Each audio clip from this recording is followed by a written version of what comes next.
देश में अमेरिका में टैरिफ लगाए जाने के बाद जिस तरीके से भारत में तो इसका असर पड़ेगा, लेकिन उत्तर प्रदेश में भी कई ऐसे जो बिजनेसमैन हैं जो इंपोर्ट और एक्सपोर्ट करते हैं उन पर भी काफ़ी ज़्यादा प्रभाव पड़ने वाला है और पड़ भी रहा है। ऐसे में उत्तर प्रदेश में इसका क्या प्रभाव होगा?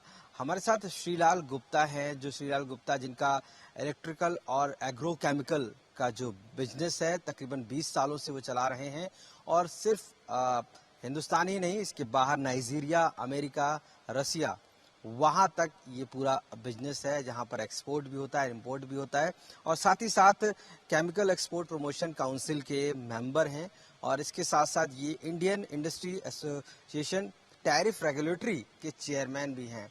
उनसे हम पूछते हैं किस तरीके से गुप्ता जी, जिस तरीके से पूरा टैरिफ अब अमेरिका ने एक तरीके से कहेंगे इम्पोज किया है, क्या उसका इम्पैक्ट यूपी पे पड़ेगा और किस तरीके से आप लोग चूंकि बिजनेस 20 साल से कर रहे हैं?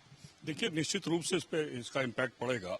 यूपी का ओवरऑल एक्सपोर्ट जो है 1,87,000 करोड़ है। उसमें से लगभग 38,000 करोड़ जो है वो एक्सपोर्ट खाली यूएस को होता है। यूएस के उस 38,000 एक्सपोर्ट में मेजर जो है वो फार्मा है 14,000 करोड़, कारपेट है 5,000 करोड़, इलेक्ट्रिकल गुड्स हैं करीब 22,000 करोड़। तो फार्मा को आप छोड़ दीजिए, फार्मा से उन्होंने एग्जेम्प्ट किया है, बाकी जितने भी सेक्टर से सभी प्रभावित होते हैं। अभी तो हम लोग फिलहाल जो स्टैंडिंग ऑर्डर्स है उसको तो एग्जीक्यूट कर रहे हैं। भविष्य के लिए हम लोग को कोई ना कोई रणनीति बनानी पड़ेगी, क्योंकि ये बहुत बड़ा सेगमेंट था। यूएस हमारा इंडिया का सबसे बड़ा ट्रेडिंग पार्टनर है, जिसके साथ हमारा ट्रेड सरप्लस है। तो डेफिनेटली हम लोग के लिए हम लोग को सरकार के साथ बैठ करके इस पर चर्चा करके कोई ना कोई रास्ता निकालना होगा।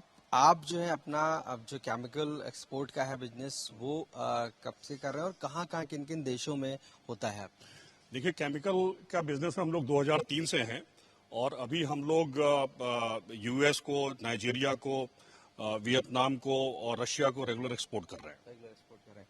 अभी का जो आपका इस टैरिफ से क्या इम्पैक्ट पड़ेगा, क्योंकि नाइजीरिया को कर रहे हैं आप, रशिया को कर रहे हैं और यूएस को कर रहे हैं, तो कितना अलग पड़ेगा, ये कितना आपको लॉस है इसमें या किस तरीके से देख रहे हैं ये प्रभाव पड़ेगा? देखिए, 50% टैरिफ पे तो कोई बिजनेस की वायबिलिटी नहीं है। ये टैरिफ इतना ज्यादा है कि ये तो किसी देश से ना व्यापार करने के तरीके से है। पहले 25% जो टैरिफ था उसमें तो ये चीज बात चल रही थी कि 10% हम टॉलरेट कर लें, 15% बायर टॉलरेट कर ले। 50% टैरिफ के केस में तो कोई भी बिजनेस होने का संभावना नहीं है। ये बिजनेस ना करने के बराबर है। हम लोग के पास दो ऑप्शन है, अपनी कैपेसिटी को या तो कर्टेल डाउन करना या नए बाजार तलाशना या बिजनेस एग्जिट करना। सबसे बड़ा, जैसे मैं ये टैंकर्स देख रहा हूँ आपके पास जो ड्रम्स है, इसी में क्या आपका केमिकल्स ड्रॉप होता है, जाता है और किस तरीके से अब जो ऑर्डर्स हैं आपके, जो चाहे वो यूएस के साथ में हो, उसको डील को लेकर अभी क्या स्ट्रेटजी है? देखिए, डेफिनेटली हर कंट्री के हिसाब से जो पैकेजिंग अप्रूवल होता है, पैकेजिंग उसी हिसाब से होती है और कंट्री स्पेसिफिक में बाकी कंट्रीज के साथ कोई चैलेंज नहीं है। रशिया के साथ अच्छा व्यापार भारत का चल रहा है। रशिया के साथ रूबल और आईएनआर में सेटलमेंट हो रहे हैं। जो भी समस्या अब आई है वो यूएस के साथ ही आई है और यूएस की जो समस्या है, मुझे उम्मीद है there are reasons to believe कि ये समस्या रिजॉल्व हो जाएगी, क्योंकि अमेरिका की हमारी जितनी नीड है उतनी भी अमेरिकन बायर्स की भी नीड है। अगर वो हमसे मटेरियल नहीं खरीदेंगे, जो कमोडिटी हमसे ले रहे हैं, उसका दूसरा ऑप्शन चाइना है। तो अगर वो चाइना से मटेरियल लेंगे, अगर हम पे 50% इम्पोर्ट ड्यूटी पड़ गई है तो वो बात वो भी जानते हैं, तो डेफिनेटली वो उनको महंगा माल बेचेंगे।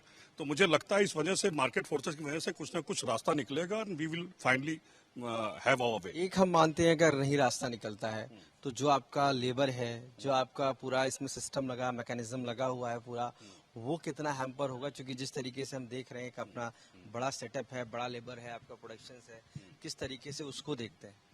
डेफिनेटली अगर सेटलमेंट नहीं होता है तो ये एक तो शॉर्ट टर्म स्ट्रेटजी होगी, एक लॉन्ग टर्म स्ट्रेटजी होगी।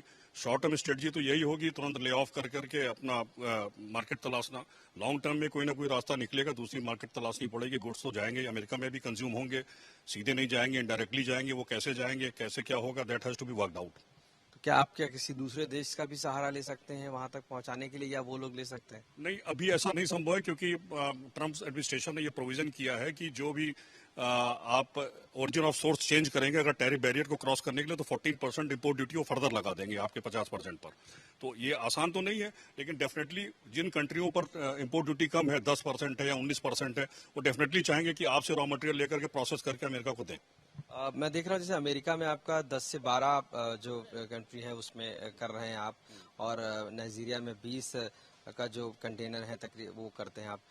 जो अब ये 10 से 12 वाला रेशियो है, अगर वो ड्रॉप होता है तो आपका इंडिविजुअल लॉस अगर हम बात करें तो कितना होगा? देखिए, इसको क्वांटिफाई करना ठीक नहीं है, क्योंकि जिस दिन से ये ऐसा लग रहा था कि ये एग्रीमेंट नहीं होगा, रिवर्सेस हो सकते हैं, हम लोगों ने अल्टरनेट प्लानिंग शुरू की है और गवर्नमेंट भी प्रोएक्टिवली अपने प्रमोशन काउंसिल के थ्रू कॉन्फ्रेंस कर रही है और नए मार्केट तलाशने में हम लोग लगे हुए हैं। मेरे ख्याल से अभी ये कहना बहुत जल्दी होगा कि ये हमारे कंट्री में बहुत ड्रास्टिक इम्पैक्ट लाएगा।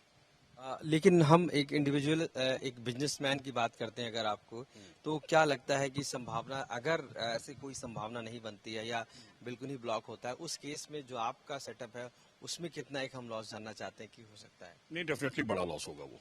बड़ा लॉस होगा। और लगभग उससे कितने लोग प्रभावित होंगे आपके, चाहे वो लेबर हो या आपकी जो टीम हो? खाली हमारी यूनिट में ही 70 से 80 लोग इफेक्ट हो जाएंगे, डायरेक्ट डायरेक्ट डायरेक्ट। फैमिलीज पूरी तरीके नहीं, खाली 70 लोग डायरेक्ट, इनडायरेक्ट तो ज्यादा हो जाएंगे। से डायरेक्टर लगभग कितने? भाई अगर मान लीजिए 4 लोगों की फैमिली, तो 4 से मल्टीप्लाई कर लीजिए उनको। यानी लगभग 400-500 लोग affect। जी जी जी। अभी आप लोगों का जो सेटअप है जिस तरीके से, तो वो रूटीन वे में चल रहा है? जो ऑर्डर्स हैं, क्या अभी वो ऑर्डर्स स्टॉप हुए हैं या अभी जो आपकी यूएस के साथ में जो डील है उस पर क्या इम्पैक्ट पड़ा है? देखिए, डेफिनेटली बैक फुट पर जो हैं वो कस्टमर भी हैं, मिडिल मैन भी हैं, सभी बैक फुट पर हैं। कोई भी आदमी कंफ्यूज्ड बिजनेस एनवायरनमेंट में काम नहीं करना चाहता और जब तक क्लियरिटी नहीं आएगी मुझे नहीं लगता कि इसमें कोई आगे बढ़ेगा। आपके हिसाब से क्या होना चाहिए अभी? देखिए, कंट्री का इंटरेस्ट सुप्रीम है और कोई भी ट्रेड, कोई भी बिजनेस, कोई भी सेगमेंट कंट्री के इंटरेस्ट से बढ़ के नहीं है। अगर यूएस से ट्रेड करने में एज ए कंट्री हम लोग को नुकसान है तो हम लोग को उनसे एग्रीमेंट करने से पीछे हटना चाहिए।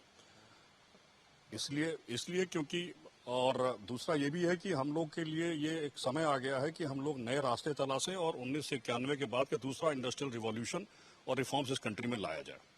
दूसरा रिफॉर्म अब लाना पड़ेगा। लाना होगा। श्रीलाल गुप्ता जी हैं जो इलेक्ट्रिकल और एग्रो केमिकल का बिजनेस है, जिनका जो रशिया से लेकर अमेरिका और नाइजीरिया तक है। उनका सीधा कहना है कि इसकी वजह से जो टैरिफ है काफ़ी ज़्यादा प्रभाव पड़ेगा। यही नहीं, यहाँ की जो फैमिलीज है लगभग 400-500 जो उनके साथ जुड़े लोग हैं उन पर भी सीधा प्रभाव इसका पड़ रहा है और इसका सलूशन निकालना ही होगा।